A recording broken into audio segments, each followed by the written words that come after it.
The absurd, the obsessed, the obscure. Follow us if you dare as we open the files at My Weird Space.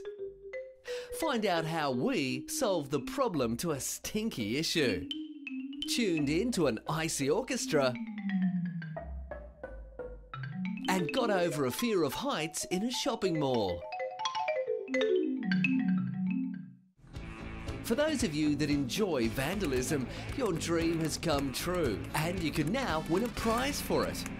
With Mexico City's famed Aztec Stadium becoming the home of hundreds of graffiti artists covering the walls surrounding the stadium, gates and ticket offices. The Aztec Stadium, which has previously hosted some of the world's most famous events, including the Olympic Games and the FIFA World Cup, is now the host to graffiti artists from all over the world. The sponsor has even donated 1,200 litres of paint and 9,000 cans of spray paint. And there's only 2 rules for the event. You must paint something associated with football or its memorable characters and try your hardest not to go out of the lines.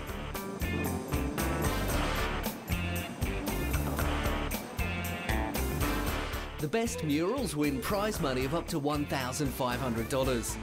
Not only is this to promote young vandals to stay off the streets, it's also expected to improve the image of the stadium, which is normally covered with stickers, propaganda and, graffiti. So, what better way to cover graffiti than with graffiti? Now here's a story that will make you green with envy. These people have all gathered in Spain to make a human tower, reaching heights far beyond what you could imagine. Well, not really, but it sounded pretty impressive, didn't it? These crazed lunatics who crawl and drag their bodies up the human ladder need to have large amounts of strength, balance and trust. They class what they're doing as acrobatics, but I think it looks more insane than acrobatic. And watching where you put your hands is a definite must. If you've ever been self-conscious of your body weight or odour, or just seem to have an issue with trusting people, it's time to get over it, because this just looks like too much fun.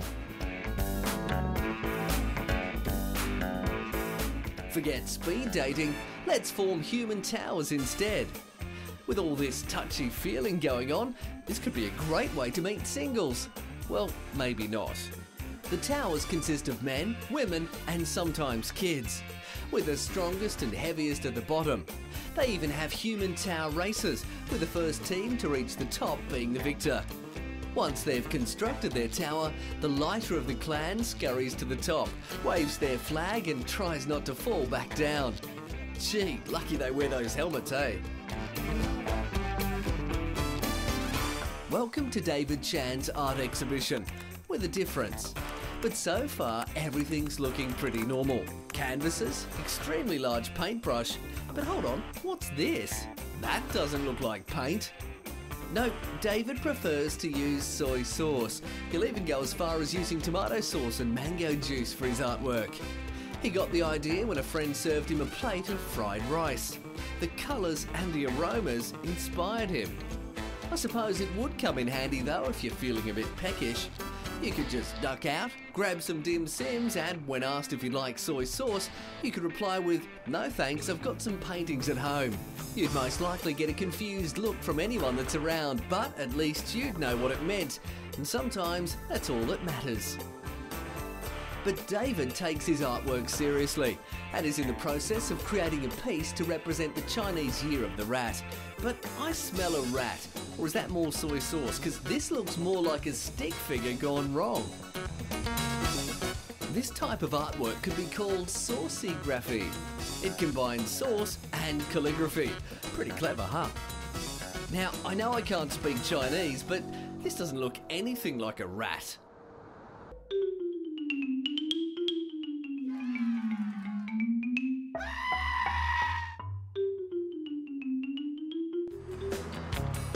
Now, for those of us who dread the thought of exercise, this man makes us all look bad.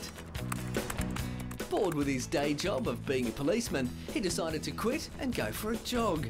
So far, the journey has taken him through many different countries and he's travelled 68,000 kilometres. Did I mention that this was a jog around the world? Jeez, mate, I could do that with one leg. Being dubbed the Running Man, he's aiming for a place in the Guinness Book of Records, as well as trying to make me ill from motion sickness.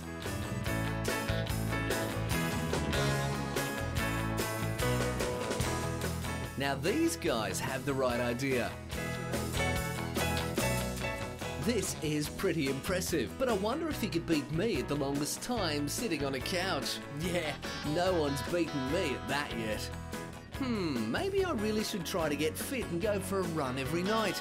But this is ridiculous, and I must say, making me very tired just watching. You might want to watch out for that car, buddy.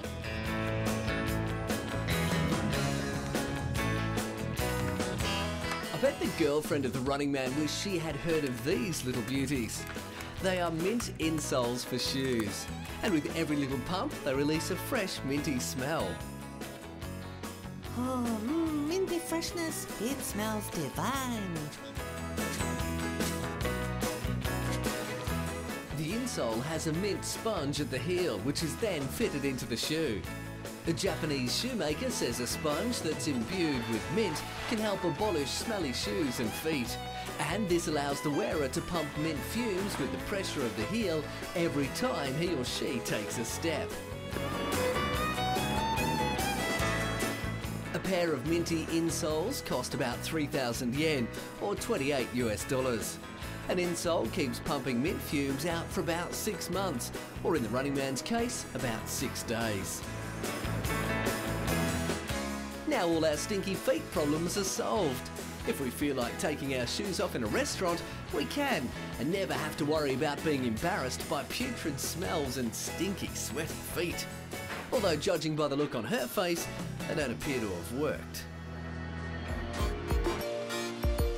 Now this will really get your heart pumping. The streets of Athens were packed with people for the Hearts in Athens exhibition, where more than 118 hearts, made of either fiberglass, wood or metal, were designed by 130 artists who were allowed to use any style and theme.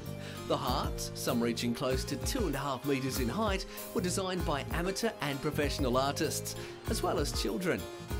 Some of the designs were quite different, but all intended to send the same message of love and sharing, and for people to take more of an interest in art. Large hearts in various art styles and colours stood on streets and in squares, hung from lampposts and were placed in water fountains. When the exhibition ends, the hearts will be auctioned off and proceeds will go towards a children's charity organisation.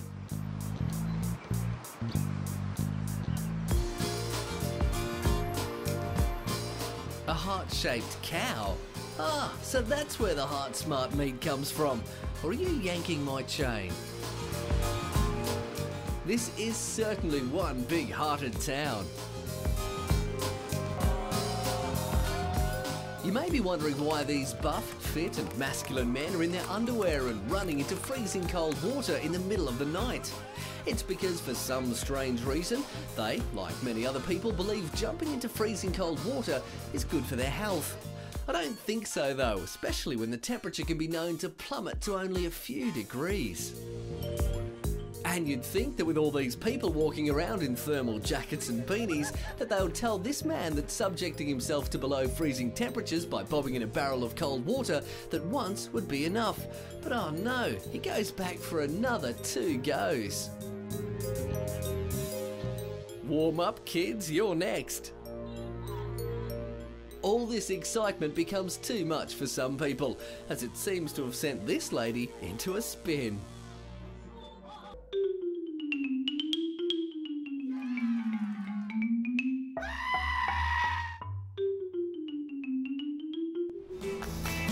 Finally, my weird space has found a story with balls. Literally thousands of balls. Red balls, blue balls, all the colours of the rainbow.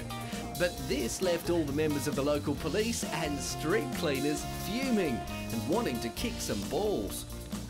As a sign of protest, people in Italy decided to roll thousands of coloured balls down Rome's famous Spanish steps over some political situation that probably doesn't even really matter. Most protests, though, are usually designed to annoy people and to get some message across. But this one seemed to fail, with most people enjoying it. Many were saying they were pleased to see a light-hearted protest that wasn't out to cause harm, except to those poor people who dived in the middle, thinking it was one of those ball pits you find at an amusement park. The town's police, though, had something else to say about it. They were the ones left to clean it up. Pretty ballsy effort, though, if you ask me. At first, this looks like a story about a cheese shop, but remember, looks can be deceiving. It's not about that at all.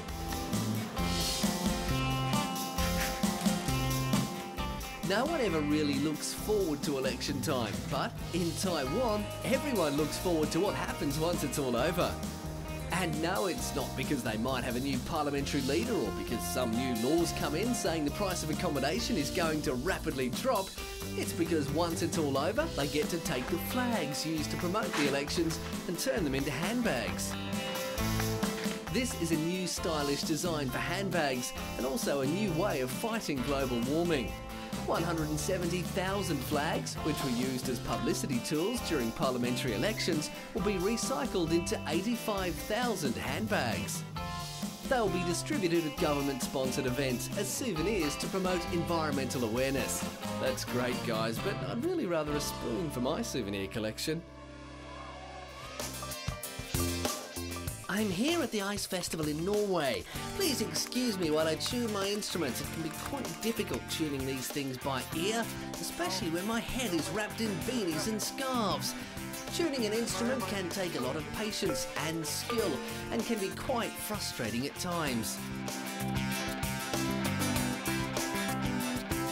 It's quite hard cutting this ice up too when I can't feel my hands, but it's almost time to get on stage and show them what we're made of. Just a few more adjustments and then we're right. Oh yeah, break it down now. I'm here at the festival, bringing you all my favourite tunes. But man, I really want to be bathing on warm sand dunes. I can't feel my head, I think it's gone numb. What do you think of my cowboy hat? Does it make me look dumb? We love you, Norway! That was for all our groupies out there.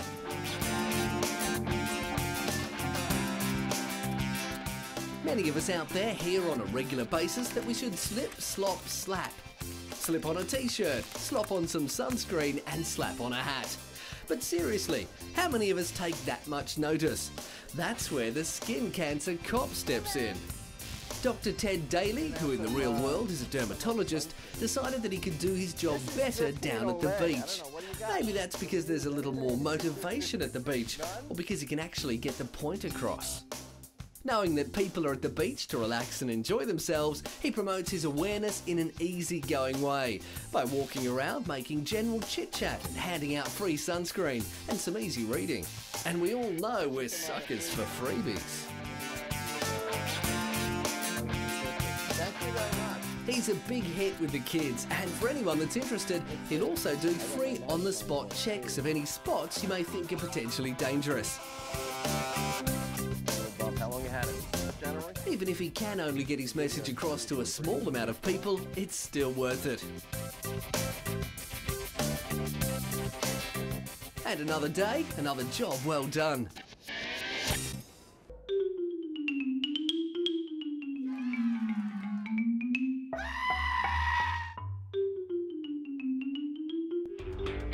Some towns are known for their sporting clubs. Others take pride in their food. But in the Thailand province of Phetchaburi, they are known for their condos. The condo business is booming, but there's one small thing I haven't mentioned yet. These condos are not for people. Nope, they're for birds. Birds known as swiftlets that produce a nest that is considered a delicacy and can cost up to $2,000 per kilogram. These doorless multi-storey buildings, which cost almost $100,000 to build, provide homes for thousands of swiftlets, whose saliva is the basic ingredient of bird's nest soup, with soup lovers paying as much as $20 per bowl. Is anyone else's mouth watering yet? Unbelievably though, there are actually about 100 of these buildings, with owners playing CD recordings of bird songs and smearing the walls with droppings to make it seem a bit more homely for their feathered friends and to make them feel as free as a bird. For anyone that was scared of the old Alfred Hitchcock movie The Birds, I recommend not visiting these places. What better way to celebrate the Year of the Rat than with a mouse race? And they're off with an awfully slow start. Mighty Mouse in lane 2 has a good start ahead of the rest, being about 2 body lengths in front. He has a bit of trouble getting over that first hurdle, but clears it without too many dramas. His trainer looks a bit disappointed by that attempt and tries to ignore it by focusing on something else. But Mighty Mouse manages to win the race miles ahead of most. Race number 2 seems to have a few ups and downs, with some of the mice getting awfully confused with this complicated track. Where are you heading, mate? You're going the wrong way. No, I'm not going up that way. Have you seen what's up there? No way, I'm not going. The competition is highly popular amongst the hundreds of spectators that attend. Most of them were children cheering on their favourite racing rodent and are offered mice-themed gifts by the zoo if their best mouse wins. Free hugs all round. Known as Amma or Amachi for Darling Mother, she's probably the most hugged person in the world. Wanting to spread her message of love, Amma travels the world giving out free hugs, and by doing this has attracted thousands of followers. During her visit to the United States, she would hug as many as 4,000 people per day, but this is nothing compared to her hugging events in India. Her followers come in the tens of thousands, and on her longest and busiest days, she's been known to hug as many as 20,000 people. You would really need to be a big people person if you're willing to hug that many people in a day. Although she gives free hugs, any purchases made while at her events go straight to charities, which help out hospitals and shelters for underprivileged women. Only getting a few hours sleep at night, where does she find the energy to hug all those people?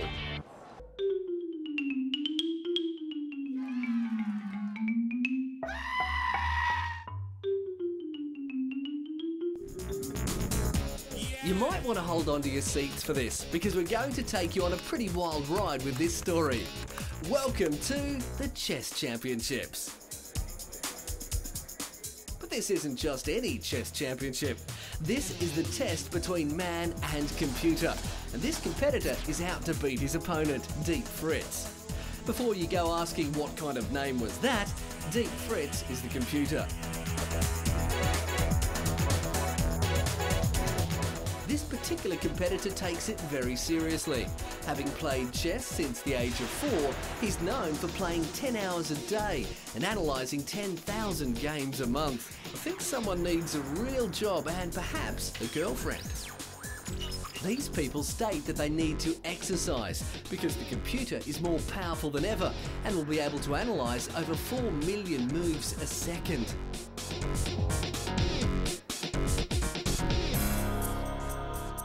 Going to your local shopping centre for a bit of a shop and lunch always makes for a good day out. But sometimes your day doesn't quite feel complete. Maybe a bit of bungee jumping could top that off. They seem to think so in Japan.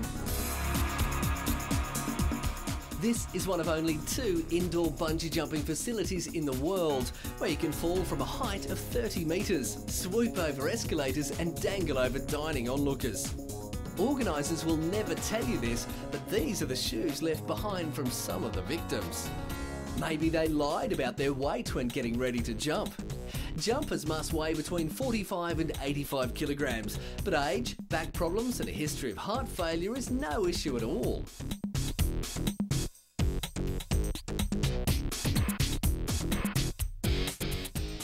no, I don't want to go. I'm not doing it. Look, mate, loosen up and look down there. It's not that far to fall. Aim for that good-looking bird down there. Yeah, that one. People who go through with the jump receive a complimentary photograph and a certificate saying they've completed their bungee experience. And for some of those more nervous folk, a clean pair of underwear. Now, personally, I quite enjoy going fishing. It's relaxing, but the idea of ice fishing, well, that really doesn't tickle my fancy. And for those of you who don't think much of fishing at all, you really won't like this. Is it just me, or do their fishing rods look like egg flips with a bit of line on them? No, hang on, sorry, my mistake. They're fly swats. They seem to work though. How annoying.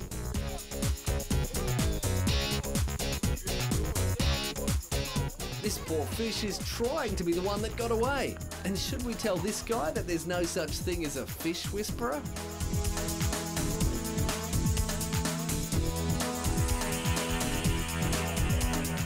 If you're not very good at catching fish with a fishing line, like most of these people, try wading around in the freezing pool and catching them with your bare hands, and then placing them down your top or wrapping them in your t-shirt.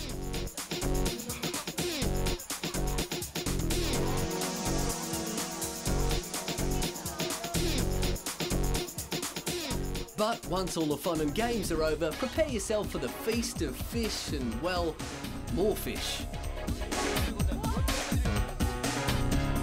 Just remember though that these fish have just been cooked, so don't go shoving it straight in your... Oh, too late.